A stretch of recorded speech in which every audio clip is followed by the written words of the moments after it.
Kumusta mga kapatid? Sa kasalukuyan nandito tayo ngayon sa bukid ng mama ko ay silipin natin kung anong mayroon dito kasi ay matagal na kami hindi nagkita. Siguro nasa mga 4 years na po na hindi ko nabisita ang lugar na ito. So ngayon nagbakasyon tayo dito sa Pilipinas at silipin natin ang bukid, no? So napakagandang bukid na ito kasi ay maraming mga puno at saka yan yung balon na kinukunan namin ng tubig paghugas ng mga kung ano-ano at saka mga halaman, no? So ay napakaganda dito kasi ay tahimik. Minsan hinahanap-hanap natin na ang ganitong lugar, no? Lalo na pag nasa ibang bansa ka tapos ay matagal ka hindi nakabakasyon, no?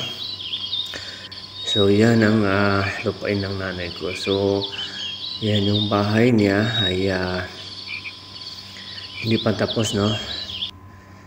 Tapos yan ang manok namin ay walang paa yung kabila, no? Kawawa naman ang manok nito.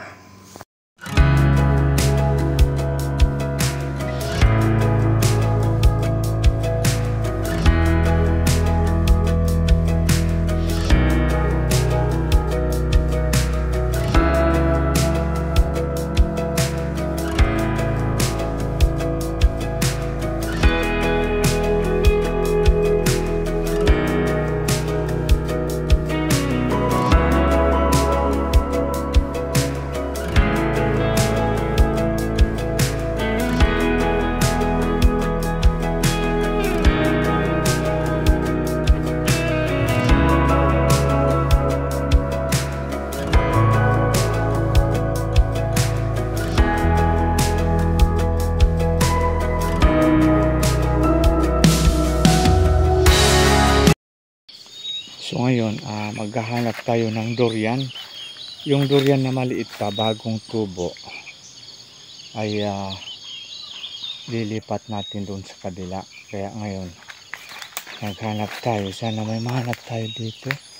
Yung nahanap natin durian, yan, maliit pa siya. Kunin natin.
Namin, napakasarap yan. Ang tawag dito sa amin ay pakis. Ewan ko kung anong tawag sa ibang lengguwahe, pero sa amin ang tawag dito ay pakis.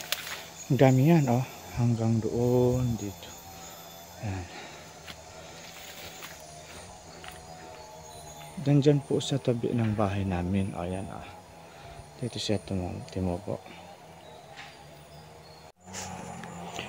So ito na yung pakis natin, nakuha na natin. O, diba ang dami, oh. So malapit yan sa bahay nandyan, oh. Ito yung bahay namin. Tapos pwede ka mamitas ng pakis dito. Yan. Kuha natin ang pakis. Yan.